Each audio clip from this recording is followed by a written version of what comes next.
नमस्कार दोस्तों, स्वागत है एक बार फिर से आज की बड़ी और ताजा खबरों में। बस आपसे निवेदन है, कृपया वीडियो को लाइक कर दें, चैनल को सब्सक्राइब करें और घंटी बटन भी दबा दें। ये पहली बड़ी खबर है। बीजेपी मंत्री ने कर दिया बड़ा दावा, कहा विपक्ष ने करवाई अतीक अहमद की हत्या, खुलने वाले थे गंभीर राज। ये आपको बता दें कि उत्तर प्रदेश सरकार में मंत्री धर्मपाल सिंह ने कुख्यात माफिया अतीक अहमद और उसके भाई अशरफ की हत्या किए जाने के मामले में सनसनीखेज दावा किया है। धर्मपाल सिंह का कहना है कि अतीक अहमद की हत्या करवाने के पीछे विपक्ष का हाथ है। चंदौसी में मीडिया कर्मियों से बात करते हुए मंत्री धर्मपाल सिंह ने कहा कि अतीक अहमद की हत्या कराने का काम विपक्ष का ही है। कुछ गंभीर राज खुलने वाले थे, इसीलिए विपक्ष ने अतीक अहमद की हत्या करवा दी। समाजवादी पार्टी, बसपा, कांग्रेस समेत तमाम विपक्षी दलों ने अतीक अहमद और अशरफ अहमद की हत्या के बाद यूपी सरकार पर निशाना साधा था। अब बीजेपी मंत्री धर्मपाल सिंह ने विपक्ष पर जोरदार हमला बोला। उन्होंने कहा कि अतीक अहमद की हत्या कराने का काम विपक्ष का ही है। कुछ गंभीर राज खुलने वाले थे, इसीलिए विपक्ष ने अतीक अहमद की हत्या करवा दी। अगली बड़ी खबर, अतीक अहमद की हत्या का बदला लेने की अलकायदा ने दे डाली धमकी, तो अखिलेश यादव बोले सरकार और अधिकारी देंगे अच्छा जवाब। ये आपको बता दें कि समाजवादी पार्टी के अध्यक्ष अखिलेश यादव ने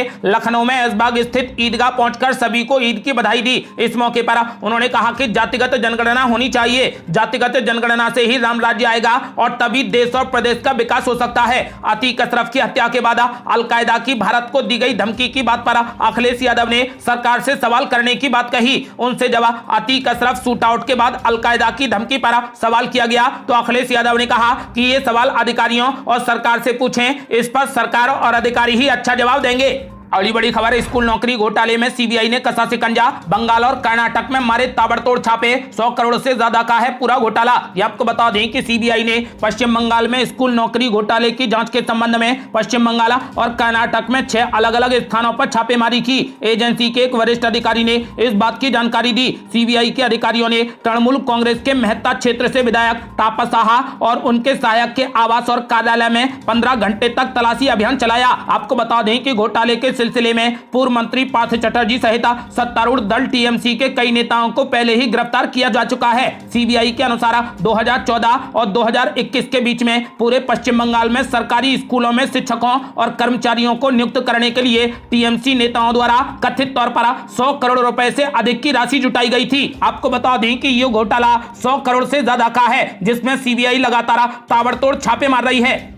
अगली बड़ी खबर, पीएम मोदी के केरल दौरे के दौरान आत्मघाती हमले की धमकी, राज्य में हाई अलर्ट, जांच में जुटी पुलिस। यह आपको बता दें कि पीएम नरेंद्र मोदी के केरल दौरे से पहले एक धमकी भरा पत्र मिला है, जिसके बाद पूरे राज्य को हाई अलर्ट पर रखा गया है। केरल बीजेपी अध्यक्ष के सुरेंद्रन को लेटर भेजने वाले ने आगामी 24 अप्रैल को कोच्चि में होने वाले पीएम मोदी के कार्यक्रम के दौरान आत्मघाती बम विस्फोट की धमकी दी है। उन्होंने पुलिस को यह थ्रेट लेटर सौंपा है, जिसमें एक नाम और पता भी लिखा हुआ है। आपको बता दें कि पुलिस तुरंत उस पते पर पहुंची जो पत्र में मेंशन था। पुलिस के मुताबिक इस पते पर एक व्यक्ति मिला जो धमकी भरे पत्र की बात सुनकर काफी डर गया। उसने ऐसा कोई धमकी भरा पत्र लिखने से साफ इनकार किया है और कहा कि उसे फंसाने के लिए किसी ने उसके नाम से यह झूठा थ्रेट लेटर लिखा है। पुलिस के मुताबिक व्यक्ति ने कहा कि उसे मालूम ही नहीं कि पूरा वाकया क्या है। हालांकि केरल में एहतियातन हाई अलर्ट जारी कर दिया गया है। वाहनों की चेकिंग की जा रही है। बस स्टॉप, रेलवे स्टेशन और एयरपोर्ट पर भी चौकसी बढ़ा दी गई है। अगली बड़ी खबर, राहुल गांधी ने खाली कर दिया अपना सरकारी बंगला, बोले ये सच बोलने की कीमत है, मैं सच बोलने के लिए कोई भी कीमत चुकाने को तैयार। ये आपको बता दें कि कांग्रेस नेता राहुल गांधी ने सांसद के तौर पर मिला अपना आधिकारिक आवास खाली कर दिया। अयोग्य ठहराए जाने के बाद अपना सरकारी आवास खाली करने के बाद राहुल गांधी ने कहा कि हिंदुस्तान के लोगों ने मुझे 19 साल तक ये घर दिया, मैं उनका शुक्रिया अदा करना चाहता हूँ। ये सच बोलने की कीमत है, मैं सच बोलने के लिए कोई भी कीमत चुकाने को तैयार हूँ। कांग्रेस नेता प्रियंका गांधी वाड्रा ने कहा कि मेरा भाई जो कुछ भी कह रहा है वो सच है। उन्होंने सरकार के बारे में सच बोला जिसका वो खामियाजा भुगत रहे हैं, लेकिन हम डरने वाले नहीं हैं। कांग्रेस नेता राहुल गांधी ने पूर्व कांग्रेस अध्यक्ष सोनिया गांधी, पार्टी महासचिव प्रियंका गांधी वाड्रा और केसी वेणुगोपाल की उपस्थिति में तुगलक लेन का अपना आधिकारिक बंगला सौंप दिया। आपको बता दें कि कांग्रेस महासचिव केसी वेणुगोपाल ने कांग्रेस नेता राहुल गांधी के तुगलक लेन स्थित अपना सरकारी बंगला खाली करने पर कहा कि वे अब ये घर किसी को भी दे सकते हैं। जिस तरीके से मोदी सरकार और गृह मंत्री अमित शाह राहुल गांधी को निशाना बना रहे हैं, वो पूरे तरीके से राजनीतिक प्रतिशोध है। अगली बड़ी खबर, राहुल गांधी के सरकारी बंगला खाली करने पर बोले कांग्रेसी, आपकी जगह हमारे दिल में है। ये आपको बता दें कि लोकसभा सदस्यता रद्द होने के बाद कांग्रेस नेता राहुल गांधी ने अपना सरकारी बंगला खाली कर दिया। उन्होंने अपनी बहन और पार्टी महासचिव प्रियंका गांधी वाड्रा व अन्य नेताओं की उपस्थिति में अपना बंगला लोकसभा सचिवालय को सौंप दिया। इस बीच कांग्रेस नेताओं ने सोशल मीडिया पर मेरा घर आपका घर अभियान के साथ अपने पूर्व पार्टी अध्यक्ष राहुल गांधी को समर्थन दिया। कांग्रेस पार्टी ने अपने ट्विटर हैंडल पर लिखा कि ये देश राहुल गांधी जी का घर है। राहुल गांधी जो लोगों के दिलों में बसते हैं, राहुल गांधी जिनका रिश्ता जनता से अटूट है। कोई उनमें अपना बेटा देखता है, कोई भाई देखता है, कोई अपना नेता देखता है। राहुल गांधी सबके हैं और सब राहुल गांधी के हैं। यही कारण है कि आज देश कह रहा है कि राहुल जी मेरा घर आपका घर है। प्रियंका गांधी वाड्रा ने कहा कि राहुल गांधी ने सरकार के बारे में सच्चाई बोली, इसीलिए उनके साथ ये सब हो रहा है, लेकिन वो बहुत हिम्मत वाले हैं, बिल्कुल डरते नहीं हैं। उन्होंने कहा कि ना तो डरेंगे, अपना संघर्ष जारी रखेंगे। राहुल गांधी की सराहना करते हुए सांसद शशि थरूर ने भी ट्वीट किया। उन्होंने कहा कि आज राहुल गांधी ने लोकसभा सचिवालय के आदेश के जवाब में तुगलक लेन में अपना घर खाली कर दिया। अदालत ने उन्हें अपील करने के लिए 30 दिन का समय दिया और हाई कोर्ट या फिर सुप्रीम कोर्ट अभी भी उन्हें बहाल कर सकते हैं, लेकिन सरकारी आवास खाली करने का उनका फैसला नियमों के प्रति उनके सम्मान को दर्शाता है। अगली बड़ी खबर, ईद के मौके पर असदुद्दीन ओवैसी पर जमकर भड़की ममता दीदी, बताया भाजपा का एजेंट। ये आपको बता दें कि कल पूरे देश भर में ईद का त्योहार धूमधाम से मनाया गया। पश्चिम बंगाल की मुख्यमंत्री ममता बनर्जी ने भी मुस्लिमों को ईद की शुभकामनाएं दी। इस मौके पर वो सियासत से भी नहीं चूकी। पश्चिम बंगाल की राजधानी कोलकाता में मुसलमानों के बीच में उन्होंने बिना नाम लिए असदुद्दीन ओवैसी पर जोरदार हमला बोला। उन्होंने उनकी पार्टी AIMIM को गद्दार पार्टी करार दिया, साथ ही ओवैसी को बीजेपी का एजेंट करार दिया। आपको बता दें कि कोलकाता में ईद के मौके पर नमाज के लिए आयोजित एक सभा को संबोधित करते हुए ममता बनर्जी ने कहा कि हम बंगाल में शांति चाहते हैं, हम दंगे नहीं चाहते, हम देश में बंटवारा नहीं चाहते हैं। जो लोग देश को विभाजित करना चाहते हैं उन्हें मैं आज ईद पर वादा करती हूं कि मैं अपनी जान देने के लिए तैयार हूं, लेकिन मैं देश को विभाजित नहीं होने दूंगी। इस दौरान ममता बनर्जी ने बिना नाम लिए असदुद्दीन ओवैसी पर जोरदार हमला बोला। उन्होंने लोगों से कहा कि मैं आपसे बस इतना ही कहना चाहती हूं कि शांत रहें, किसी की ना सुने। एक गद्दार पार्टी है जिससे मुझे लड़ना है, मुझे एजेंसियों से भी लड़ना है। मैं उनसे लड़ती हूं क्योंकि मेरे पास ऐसा करने का साहस है, मैं झुकने के लिए तैयार नहीं हूं। ओवैसी को बीजेपी का एजेंट करार देते हुए ममता बनर्जी ने कहा कि कोई बीजेपी से पैसा लेता है और कहता है कि हम मुस्लिम वोट बांट देंगे। मैं उनसे कहती हूं कि उनमें मुस्लिम वोटों को बीजेपी के लिए बांटने की हिम्मत नहीं है। ये मेरा आपसे वादा है। चुनाव में 1 साल बाकी है, देखेंगे कि कौन जीतता है और कौन हारता है। आपको बता दें कि ममता बनर्जी ने असदुद्दीन ओवैसी की पार्टी को गद्दार पार्टी बताया और ओवैसी को बीजेपी का एजेंट करार दिया है। अगली बड़ी खबर, पीएम नरेंद्र मोदी का एक और तूफानी दौरा, महज 36 घंटे में करेंगे 5300 किलोमीटर की यात्रा। 7 शहरों में 8 कार्यक्रमों में होंगे शामिल। ये आपको बता दें कि पीएम नरेंद्र मोदी 24 और 25 अप्रैल को 2 दिनों में देश में 5300 किलोमीटर की यात्रा करेंगे। पीएम मोदी दिल्ली से मध्य प्रदेश और दक्षिण भारत का दौरा करने वाले हैं। इस यात्रा के दौरान पीएम नरेंद्र मोदी 7 अलग अलग शहरों में 8 कार्यक्रमों में शामिल होंगे। दिल्ली से पीएम मोदी सबसे पहले मध्य प्रदेश जाएंगे, इसके बाद वो दक्षिण में केरल जाएंगे, जिसके बाद पश्चिम में केंद्र शासित सिलवासा में उनका दौरा होगा। अंत में पीएम मोदी दिल्ली वापस लौटेंगे। पीएम मोदी 24 अप्रैल की सुबह ये यात्रा शुरू करेंगे। आपको बता दें कि इस पावर पैक शेड्यूल में पीएम मोदी लगभग 5300 किलोमीटर की चौंका देने वाली हवाई यात्रा करेंगे। अगली बड़ी खबर, असदुद्दीन ओवैसी पर जमकर भड़के गिरिराज सिंह, बोले देश को इस्लामिक स्टेट बनाना चाहते हैं ओवैसी। ये आपको बता दें कि AIMIM के मुखिया असदुद्दीन ओवैसी पर केंद्रीय मंत्री गिरिराज सिंह ने जमकर हमला बोला। उनका कहना है कि ओवैसी देश में आतंकवादी पैदा कर रहे हैं और वो देश को एक इस्लामिक स्टेट बनाना चाहते हैं। दरअसल 21 अप्रैल को ओवैसी ने अतीक अहमद हत्याकांड पर बड़ा बयान दिया था और हमलावरों को आतंकवादी कहा था। गिरिराज सिंह ने AIMIM चीफ पर जबरदस्त हमला बोला और कहा कि ओवैसी देश में आतंकवादी पैदा कर रहे हैं। ओवैसी जब भी बोलते हैं जहर उगलते हैं, देश को बांटने वाली बातें करते हैं, अपना घर क्यों नहीं देखते हैं। उनका भाई कहता है कि 15 मिनट पुलिस हट जाए तो मैं देश के हिंदुओं को बता दूंगा। उन्होंने आगे कहा कि हैदराबाद से सिर तन से जुदा बोलने वाले को ओवैसी ने जेल से छुड़वाया। जिन्ना की बात इनकी जुबान पर है और देश को इस्लामिक स्टेट बनाना चाहते हैं। शूटर्स को गॉड से बताकर अतीक अहमद जैसे कातिल को वो गांधी बता रहे हैं।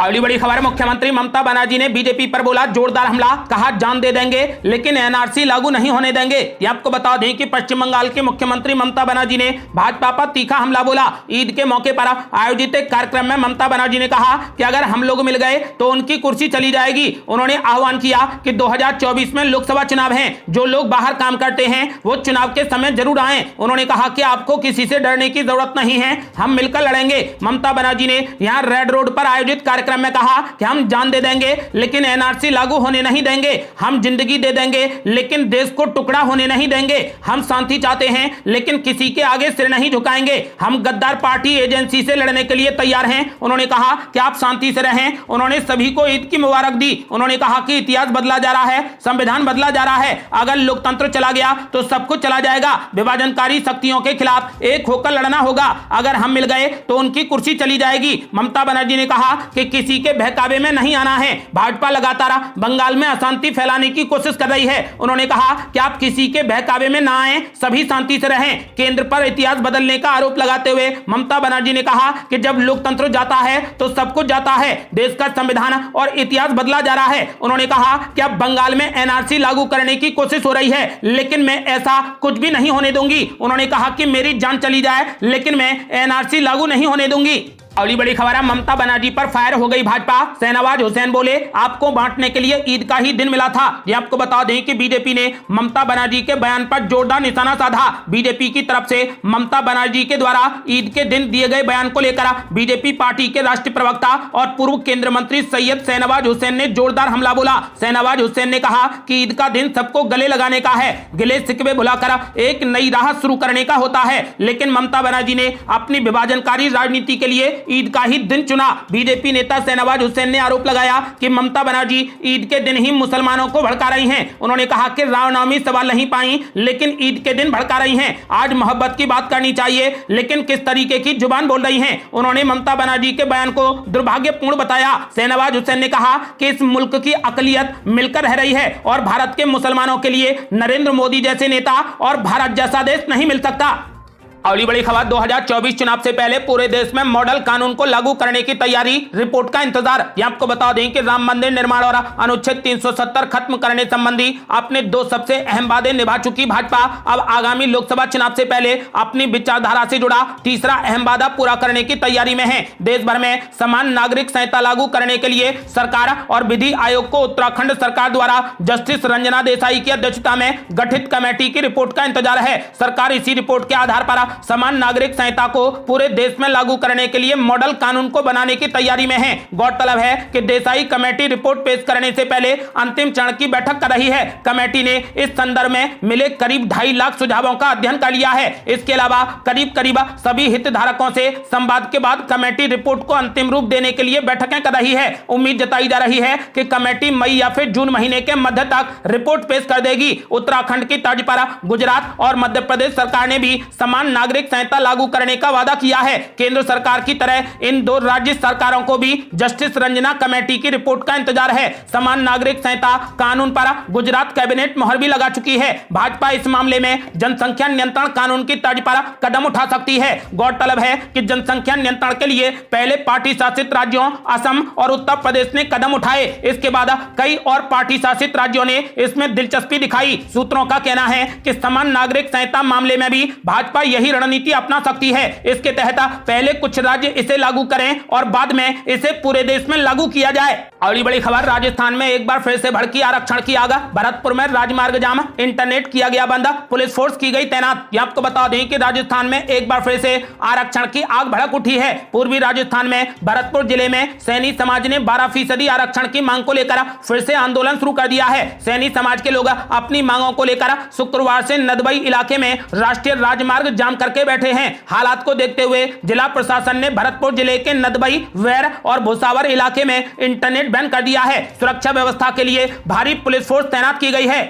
अगली बड़ी खबर, मांस बेचने की दुकान पर तिरंगे से मुर्गे की सफाई, वीडियो हुआ वायरल, आरोपी किया गया गिरफ्तार। ये आपको बता दें कि मांस बेचने की दुकान पर तिरंगे से मुर्गे की सफाई का वीडियो सोशल मीडिया पर इन दिनों वायरल हुआ है। इस मामले में पुलिस टीम ने आरोपी को गिरफ्तार कर लिया है। रिपोर्ट के मुताबिक ये व्यक्ति दादर और नगर हवेली के सिलवासा का रहने वाला है और ये मामला भी वहीं का है। पुलिस अधिकारी ने बताया कि आपत्तिजनक वीडियो के सोशल मीडिया पर तेजी से प्रसारित होने के बाद एक्शन लिया गया है, जिसमें वो तिरंगे से मुर्गे की सफाई करता दिखाई दे रहा है। सिलवासा पुलिस थाने के अधिकारी ने बताया कि उस व्यक्ति ने मांस बेचने की दुकान पर मुर्गे को साफ करने के लिए तिरंगे को कपड़े के टुकड़े के रूप में इस्तेमाल किया। ऐसा करना साफ तौर पर राष्ट्रीय ध्वज का अपमान है। वो व्यक्ति उसी दुकान में काम करता है। पुलिस अधिकारी ने बताया कि हमने एक शिकायत के आधार पर उस व्यक्ति के खिलाफ मामला दर्ज किया। उसे राष्ट्रीय गौरव अपमान निवारण अधिनियम 1971 की धारा 2 के तहत गिरफ्तार कर लिया गया। पुलिस ने बताया कि व्यक्ति को गुरुवार को गिरफ्तार किया गया और शुक्रवार को न्यायिक हिरासत में भेज दिया गया। मालूम हो कि इस मामले में दोषी पाए जाने पर उसे 3 साल तक की जेल, जुर्माना या दोनों सजा हो सकती है।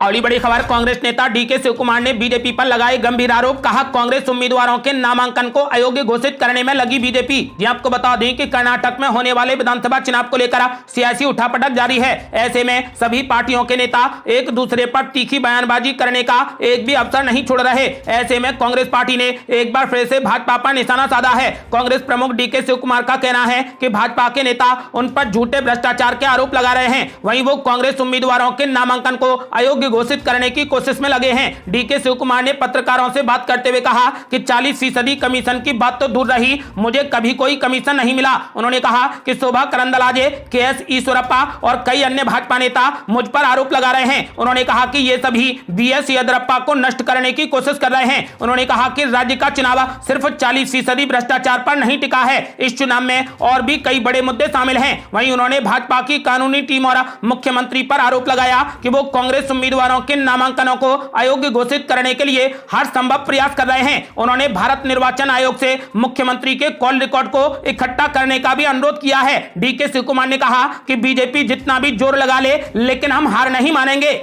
अगली बड़ी खबर, पूर्व राज्यपाल सत्यपाल मलिक की ढाल बनेंगी खाप पंचायतें, केंद्र सरकार को दे दिया अल्टीमेटम। ये आपको बता दें कि जम्मू कश्मीर सहित 4 प्रदेशों के राज्यपाल रहे सत्यपाल मलिक शनिवार को करीब 2.5 घंटे तक दिल्ली के आरके पुरम पुलिस थाने में बैठे रहे। पुलिस ने साफ कर दिया था कि पूर्व राज्यपाल को गिरफ्तार नहीं किया गया है। मलिक के समर्थकों का दावा है कि हरियाणा, दिल्ली, राजस्थान और पश्चिमी उत्तर प्रदेश से कई खापों के प्रतिनिधि आरके पुरम थाने के बाहर एकत्रित हुए। इन प्रतिनिधियों ने कहा कि केंद्र सरकार ने अगर मलिक के साथ में कुछ भी गलत करने का प्रयास किया तो उसे गंभीर परिणाम भुगतने होंगे। आपको बता दें कि सर्व जातीय कंडेला खाप के प्रधान ओम प्रकाश कंडेला ने कहा कि मलिक ने निडर होकर देश, समाज, किसान, गरीब और मजदूर तबके के हित में आवाज उठाई है। जम्मू कश्मीर में अनुच्छेद 370 हटाने जैसा साहसिक कार्य उन्हीं के राज्यपाल रहते पूरा हुआ था। सभी खाप व किसान जत्थेदारी सत्यपाल मलिक के साथ कंधे से कंधा मिलाकर खड़ी हैं। फिलहाल खाप प्रतिनिधियों ने केंद्र सरकार को सत्यपाल मलिक से जुड़ी कई मांगे पूरी करने का अल्टीमेटम दे दिया है। अगर सरकार इन मांगों को नहीं मानती है तो देश के विभिन्न हिस्सों में बड़े विरोध प्रदर्शन किए जाएंगे। अगली बड़ी खबर, गृह मंत्री अमित शाह का बड़ा ऐलान। बोले, अगर सत्यपाल मलिक सही हैं तो जब वे राज्यपाल थे तब क्यों चुप थे। ये आपको बता दें कि एक चैनल के कार्यक्रम में गृह मंत्री अमित शाह से जब ये पूछा गया कि सरकार के खिलाफ बयान देने के बाद क्या सीबीआई ने उन्हें समन भेजा है, इस पर गृह मंत्री अमित शाह ने कहा कि ऐसा नहीं है, मेरी जो जानकारी है उसके हिसाब से उन्हें दूसरी या तीसरी बार बुलाया गया है। जांच चल रही है, हमारे खिलाफ बोलने की वजह से उन्हें बुलाया गया है, ऐसा नहीं है। अमित शाह ने कहा कि लेकिन आपको यह भी पूछना चाहिए कि हमसे अलग होने के बाद ही सब बातें क्यों याद आती हैं, आत्मा तब जागृत क्यों नहीं होती जब आप सत्ता में बैठे होते हैं। इसकी क्रेडिबिलिटी के बारे में सोचना चाहिए। गृह मंत्री अमित शाह ने कहा कि जब आपने जो कहा वो सब कुछ सही है तो जब आप गवर्नर थे तब क्यों चुप रहे। ये थी अब तक की बेहद बड़ी खबरें। आपका क्या मानना है, क्या इस बार कर्नाटक में कांग्रेस पार्टी सरकार बनाने में कामयाब होगी? अपनी राय हमें वीडियो लाइक कर कमेंट बॉक्स में जरूर दें। ऐसी ही ताजा और न्यू अपडेट जानने के लिए हमारे चैनल को लाल बटन दबाकर सब्सक्राइब करें और घंटी बटन भी दबा दें। जल्दी मिलते हैं बड़ी अपडेट के साथ, तब तक के लिए जय हिंद, जय भारत।